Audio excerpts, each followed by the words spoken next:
95% نمازیں چھوڑ چکے ہیں. کمائیوں میں لاکھوں میں کوئی ایک ملتا ہے جو حلال حرام کا خیال کر کے کمائی کرتا ہے. جہالت کا عالم یہ ہے کہ نہ ماں کو پتا ہے بچے کی کیا تربیت کرنی ہے، نہ باپ کو پتا ہے کیا تربیت کرنی ہے. بازار عورتوں سے بھر گئے. جو گھر کی پردہ نشین تھی اس کو شیطان نے پردے سے باہر نکال کر بازار کی زینت بنا دیا. یہ اچھی آزادی ہے.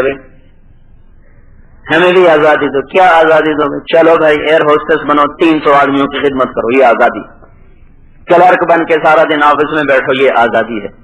آزادی تو اللہ نے دی تھی، گھر میں بیٹھ اللہ اپنے بچوں کی تربیت کر اور مرد کے ذمے تجھے لا کے کھلائے.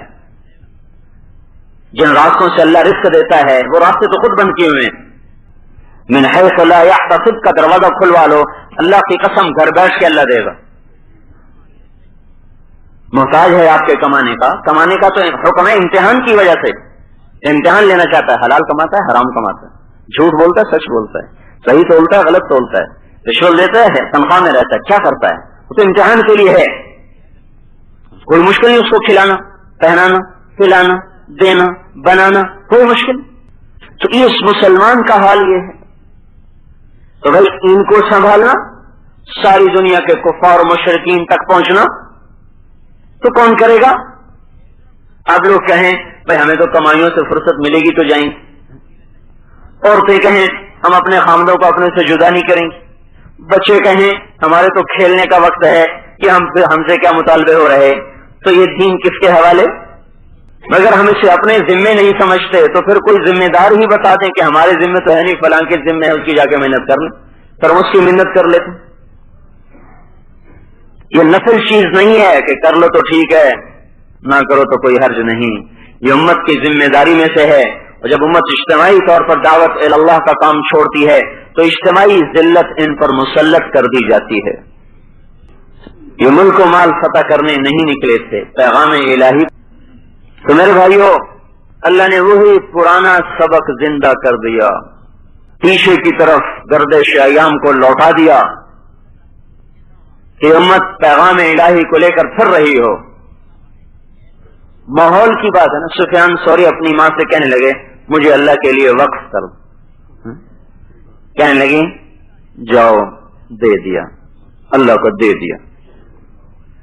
جو نکلے 19 برس کے بعد واپس لوٹے. رات کا وقت گھر پہنچے، دستک دی. اندر سے ماں نے پوچھا کون ہے؟ کہا آپ کا بیٹا سفیان ہوں. کہا بیٹا میں تو تمہیں اللہ کو دے چکی تھی اور دی ہوئی چیز واپس لینا بڑی بے غیرتی ہے، چلے جاؤ قیامت میں ہی ملوں گی. دروازہ نہیں کھولا. جاؤ قیامت کے دن. اللقاء یوم اللقاء اما اللقاء فیوم اللقاء. اوہو کیا خوبصورت کہا، اما اللقاء فیوم اللقاء. ملاقات انشاءاللہ ملاقات کے دن ہوگی. یہ ماں تھی، یہ بیٹے کی قربانی تھی. مقام کہاں ملا؟ انہوں نے ابو جعفر منصور کے خلاف فتویٰ دیا.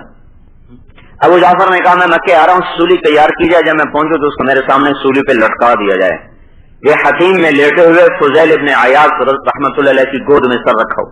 تو سفیان ابن عیینہ آئے، کہنے کا سفیان یہ ثوری وہ عیینہ. سفیان جان بچاؤ، بھاگو. کیا ہوا؟ کہا ابو جعفر نے تیری سولی کا حکم دے دیا. اچھا وقت فعل ذلك، کیا واقعی؟ کہاں؟ خود بھی آ رہا ہے. اٹھے سیدھے ہے ملتزم پہ. اے اللہ اگر تو نے ابو جعفر کو مکے داخل ہونے دیا تو دوستی ٹوٹ جائے گی. ابو جعفر کو مکے تو درکنار، طائف بھی پہنچنا نصیب نہیں ہوا. طائف کے پیچھے ہی پہاڑوں میں مر گیا. آج اس جابر ظالم کی قبر کا بھی کسی کو نہیں پتا کہ کہاں پڑا ہوا ہے. ہم تو سبق بھولے پڑے. ماں باپ نے سمجھایا کمانا ہے. ہم جوان ہوئے تو ہم نے دائیں بائیں دیکھا، ہم کہا ہم نے بھی کمانا ہے، ہمیں بھی گاڑیوں سے کھیلنا ہے، گھر بنانے ہیں، یہ بھی کچھ کرنا ہے. اسکولوں میں گئے تو وہاں نے کسی نے بتایا وہاں بھی کمانا ہے، بڑا آدمی بننا ہے. بڑا آدمی کون ہے؟ جو بڑا مالدار ہو، جو مشہور ہو، معروف ہو، عزت ہو، دولت ہو، شہرت ہو، یہ بڑا آدمی ہے. ہماری تو یہ نسل مظلوم ہے بیچاری. جو اپنے ماں باپ کے ہاتھوں ظلم سہ رہی ہے، اپنے پڑھانے والوں کے ہاتھوں ظلم سہ رہی ہے، تو کوئی ان کو بتا نہیں رہا تم دنیا میں آئے کیوں ہو، کوئی یہ نہیں بتا رہا کہ تقوی اختیار کرو گے تو اللہ تمہیں پالے گا. سارے پریشان بیٹھے، اولاد ہوگی تو رزق کہاں سے آئے گا؟ آپ نے کہا تم اولاد کثرت سے پیدا کرو تاکہ میں قیامت کے دن فخر کروں اپنی امت پر. کیونکہ آبادی بڑھ گئی، آبادی بڑھ گئی، اللہ کو نعوذ باللہ بے وقوف بنا دیا. ایک اسکول کے ہیڈ ماسٹر کو تو پتا ہے کہ میرے اسکول میں 150 بچہ پڑھ سکتا ہے، اس کے بعد کہتا ہے جی اب گنجائش کوئی نہیں. ایک مل والے کو پتا ہے میری مل میں 1000 مزدور کام کر سکتا ہے، اس کے بعد کہتا ہے جی گنجائش کوئی نہیں. اللہ کو پتہ نہیں لاہور میں کتنے پیدا کرنے ہیں، پاکستان میں کتنے پیدا کرنے ہیں. منصوبہ بندی پہ آیا تو شہروں کے شہر اس نے زمین میں تھکا دیے.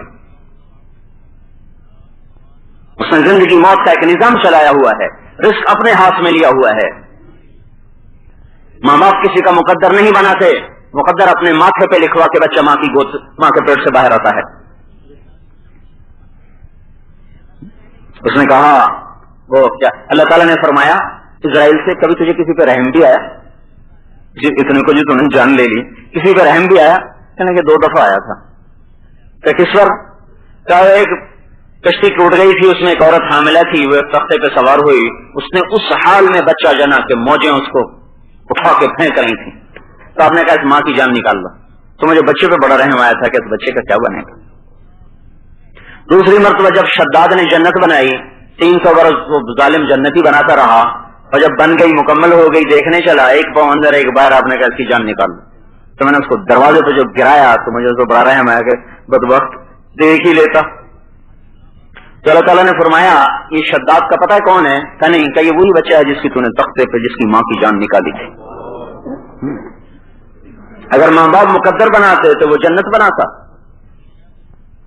ماں باپ کے ذمہ تربیت ہے، وہ کر دیں، اور اس کا اللہ کے حوالے ہے.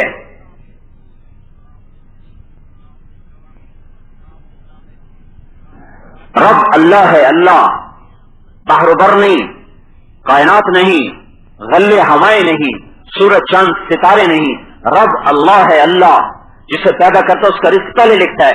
دودھ ماں کی چھاتی میں پہلے آتا ہے، بچہ بعد میں آتا ہے. کیا وہ اتنا غافل ہے کہ اس پیدا ہونے والے کو روٹی نہیں دے سکتا؟ اللہ کو رب نہیں سمجھا، اس کی طاقت کو نہیں سمجھا، اس کے خزانوں کو نہیں سمجھا، اس کی قدرت کو نہیں سمجھا، اس کی حیبت کو نہیں سمجھا، اس کی جلال و کبریائی کو نہیں سمجھا. اے موسیٰ غم نہ کرنا جب تک میرے خزانے بھرے ہیں، اور اے موسیٰ تیرے رب کے خزانے کبھی نہیں ختم ہوتے. کیا